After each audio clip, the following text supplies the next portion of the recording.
নমস্কার প্রিয় দর্শক বন্ধু, আগামী সোম মঙ্গলবার রাজ্যে বৃষ্টিপাত হবে জানালো আলিপুর আবহাওয়া দপ্তর। আসুন আমরা ভিডিওর মাধ্যমে দেখে নেব যে এই নিয়ে পত্রিকাতে কী লিখেছে। তার আগে আপনারা অবশ্যই আমার চ্যানেলটি সাবস্ক্রাইব করবেন এবং সবার আগে ভিডিওর নোটিফিকেশন পাওয়ার জন্য সামনের যে বেল আইকন আছে সেখানে প্রেস করে নোটিফিকেশন অল করে রাখবেন এবং ভিডিওর শেষে লাইক কমেন্ট শেয়ার করবেন। তাহলে দেখুন পত্রিকাতে কী লিখেছে। সোম মঙ্গলে কিছু জেলায় হালকা বৃষ্টি, বসন্তে বৃষ্টির পূর্বাভাস দক্ষিণবঙ্গে। শীতের আমেজ এখনও পুরোপুরি যায়নি, ভোরের দিকে হালকা ঠান্ডা ভাব এখনও রয়েছে রাজ্যে। রাতে গা শিরশিরে ঠান্ডা এখনও টের পাওয়া যাচ্ছে।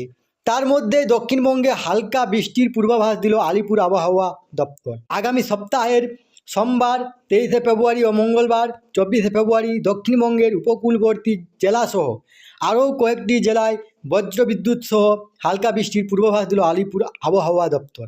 উত্তর ও দক্ষিণ 24 পরগনা, পূর্ব ও পশ্চিম মেদিনীপুর এবং ঝাড়গ্রামের কয়েকটি জায়গায় বৃষ্টি হতে পারে।